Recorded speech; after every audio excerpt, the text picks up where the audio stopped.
Hello, my name is Kurt Clark. I am a graduate student at NNU University, and I am doing a paper slideshow on Edward Thorndike. Edward Thorndike lived from 1874 to 1949.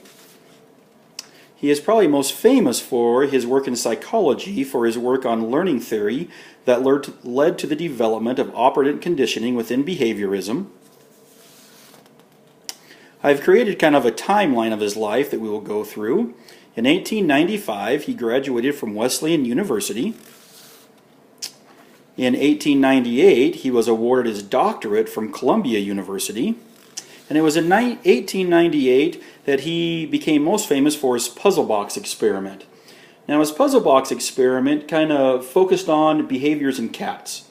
He would place a hungry cat in this puzzle box, which he was encouraged to escape to reach some food. Thorndike would put a cat into the box and time how long it would take him to escape. The cat would experiment with different ways to escape the puzzle box and reach this different kinds of food. Eventually, they would stumble across the levers that were on the front of the door that would open the cage, and he could easily access the food. Now, this was kind of a slow process, and the cat did not learn right away, but after time and after some experience in it and multiple times, it would shorten that time, which this Thorndike suggested was response to stimuli. And it became connected or disconnected from each other according to his law of effect. And he stated when particular stimulus response sequences are followed by pleasure, those responses tend to be stamped in. Responses followed by pain tend to be stamped out.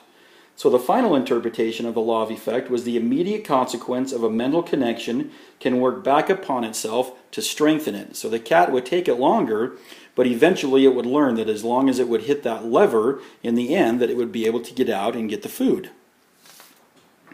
In 1899, he became a founding instructor in psychology at Teachers College, Columbia University. And in 1905, this is where he formalized the law of effect. Now, the law of effect is an earlier version of the concept of positive reinforcement that B.F. Skinner used later on. In 1911, he published probably his most famous work of animal intelligence. In 1912, he was elected president of the American Psychological Association. In 1917, he became one of the first psychologists admitted to the National Academy of Sciences.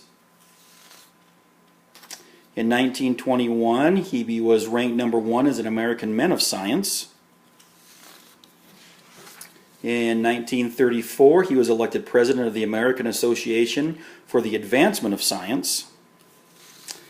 And in 1940, he retired from Teachers College, where he published approximately 500 books, monograms, and papers. Now, kind of back to the law of effect, there was 3 specific factors in his law of effect. The first one, the law of effect, is determined by consequences, whether those be good or bad. Remember, the good ones were stamped in, and the bad ones were stamped out. Number 2, the law of recency requires that reoccurrence is determined by the most recent response. Was that a good response or a bad response? And would it be most likely to repeat that then? And then number 3, the law of exercise states that when a stimulus is administered upon response, each subsequent response is strengthened. So if it was a good response, it wants to do it over and over again. If it hurt him, then it would not want to do it over again, and the more that it did it, the less it would want to do it. That is Edward Thorndike, in his life kind of in a nutshell, and all the things that he provided for us. And then here is our references. I hope you learned something. Thank you.